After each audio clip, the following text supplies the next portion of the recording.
At this time, I have the honor to present to you the moral leader of our nation. I have the pleasure to present to you Dr. Martin Luther King, Jr.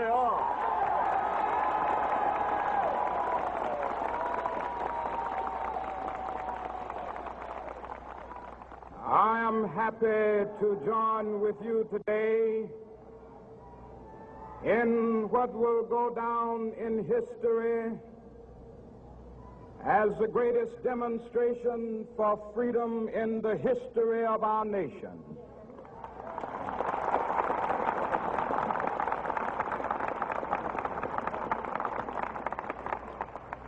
Five score years ago,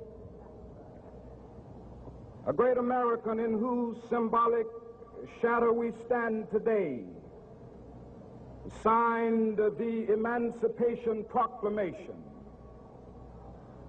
This momentous decree came as a great beacon light of hope to millions of Negro slaves who had been seared in the flames of withering injustice.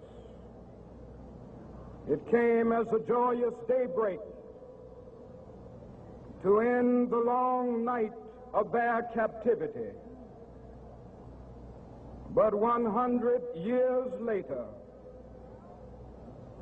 the Negro still is not free. 100 years later, the life of the Negro is still sadly crippled by the manacles of segregation and the chains of discrimination. 100 years later, the Negro lives on a lonely island of poverty in the midst of a vast ocean of material prosperity. 100 years later, the Negro is still languished in the corners of American society and finds himself in exile in his own land.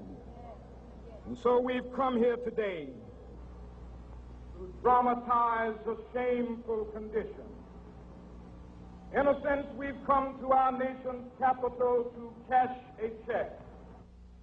When the architects of our republic wrote the magnificent words of the Constitution and the Declaration of Independence, they were signing a promissory note to which every American was to fall heir.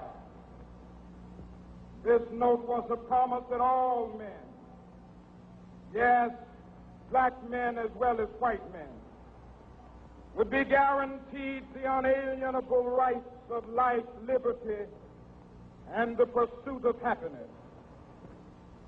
It is obvious today that America has defaulted on this promissory note insofar as her citizens of color are concerned. Instead of honoring this sacred obligation, America has given the Negro people a bad check, a check which has come back marked insufficient funds.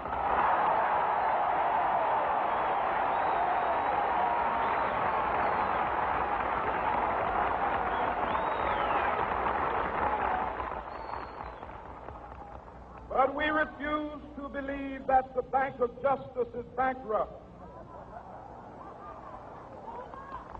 We refuse to believe that there are insufficient funds in the great vaults of opportunity of this nation. So we've come to cash this check, a check that will give us upon demand the riches of freedom and the security of justice.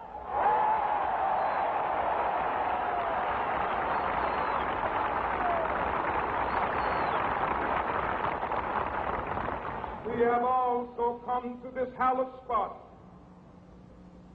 to remind America of the fierce urgency of now. This is no time to engage in the luxury of cooling off or to take the tranquilizing drug of gradualism.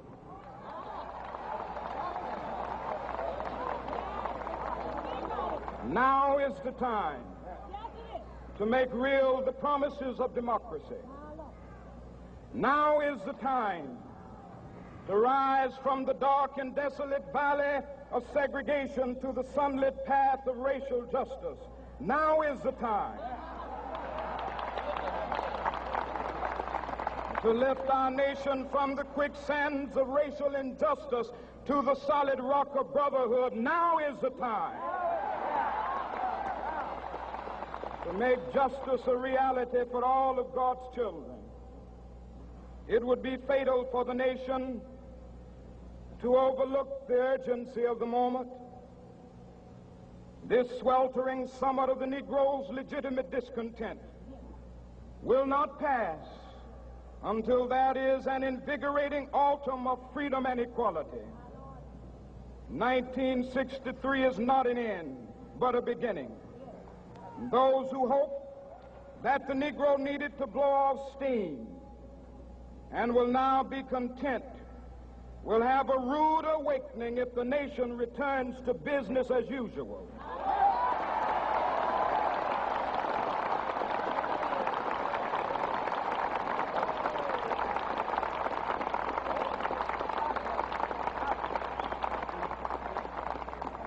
There will be neither rest nor tranquility in America until the Negro is granted his citizenship rights. The whirlwinds of revolt will continue to shake the foundations of our nation until the bright day of justice emerges. But that is something that I must say to my people who stand on the warm threshold which leads into the palace of justice. In the process of gaining our rightful place, we must not be guilty of wrongful deeds. Let us not seek to satisfy our thirst for freedom by drinking from the cup of bitterness and hatred.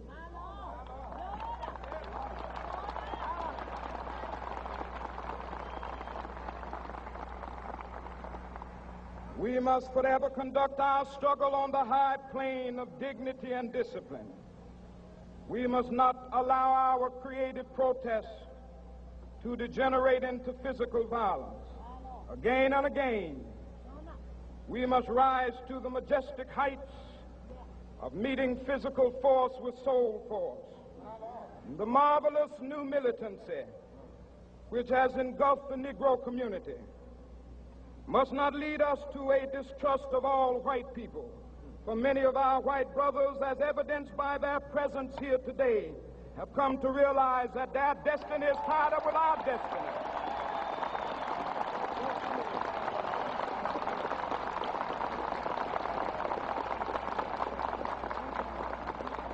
And they have come to realize that their freedom is inextricably bound to our freedom. We cannot walk alone. And as we walk, we must make the pledge that we shall always march ahead. We cannot turn back. There are those who are asking the devotees of civil rights, when will you be satisfied? We can never be satisfied as long as the Negro is the victim of the unspeakable horrors of police brutality. We can never be satisfied as long as our bodies, heavy with the fatigue of travel, cannot gain lodging in the motels of the highways and the hotels of the cities.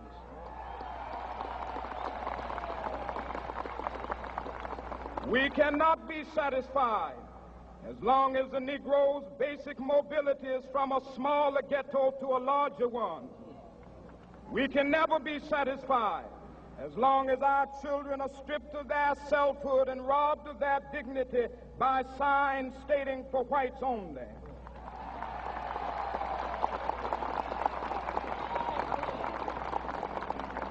We cannot be satisfied as long as a Negro in Mississippi cannot vote and a Negro in New York believes he has nothing for which to vote.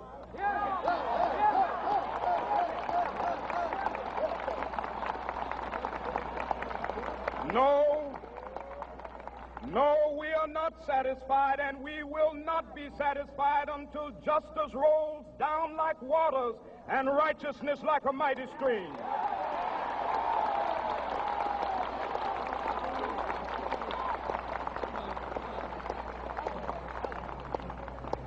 I am not unmindful that some of you have come here out of great trials and tribulations. Some of you have come fresh from narrow jail cells. Some of you have come from areas where your quest for freedom left you battered by the storms of persecution and staggered by the winds of police brutality. You have been the veterans of creative suffering. Continue to work with the faith that unearned suffering is redemptive. Go back to Mississippi. Go back to Alabama. Go back to South Carolina. Go back to Georgia. Go back to Louisiana. Go back to the slums and ghettos of our northern cities.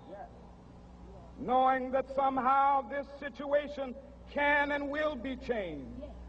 Let us not wallow in the valley of despair. I say to you today, my friend,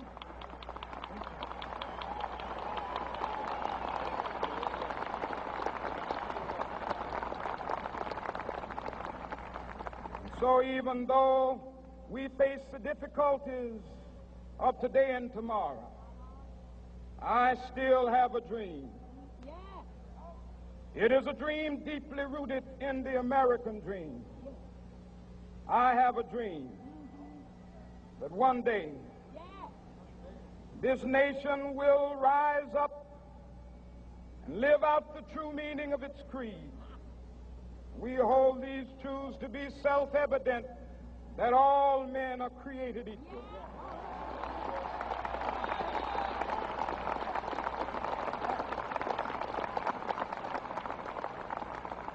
I have a dream that one day on the red hills of Georgia, the sons of former slaves and the sons of former slave owners will be able to sit down together at the table of brotherhood. I have a dream that one day,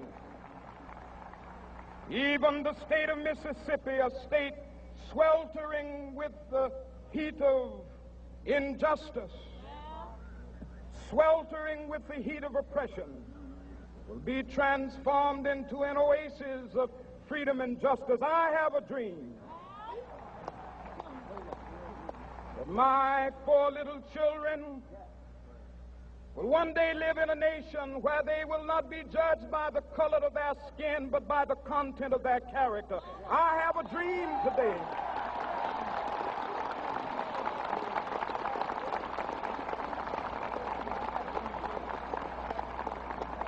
I have a dream that one day down in Alabama, with its vicious racists, with its governor having his lips dripping with the words of interposition and nullification, one day right there in Alabama, little black boys and black girls will be able to join hands with little white boys and white girls as sisters and brothers. I have a dream today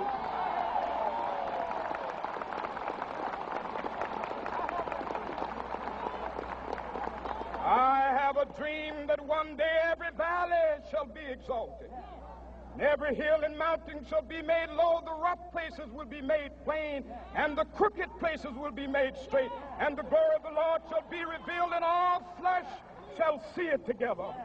This is our hope. This is a faith that I go back to the South with. With this faith, we will be able to hew out of the mountain of despair a stone of hope. With this faith, we will be able to transform the jangling discords of our nation into a beautiful symphony of brotherhood.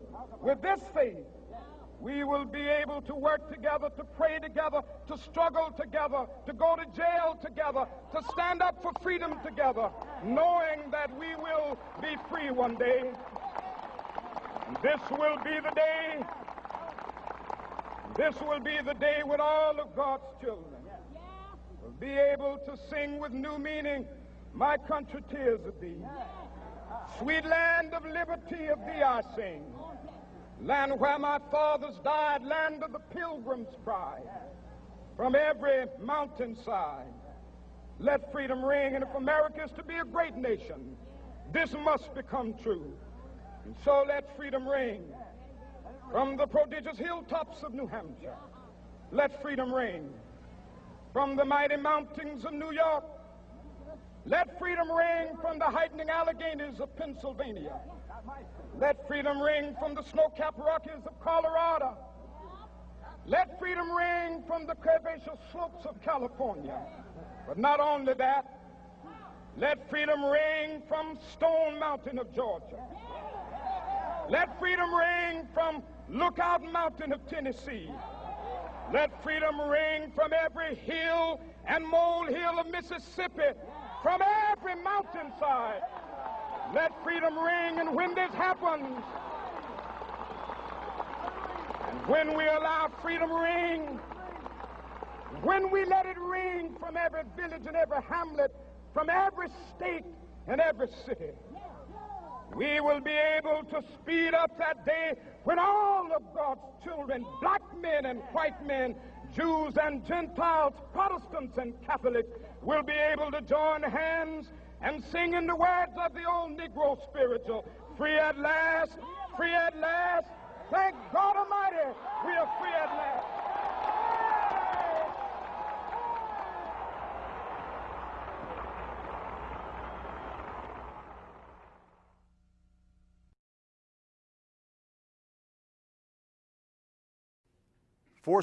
87 years ago, our fathers brought forth upon this continent a new nation, conceived in liberty and dedicated to the proposition that all men are created equal.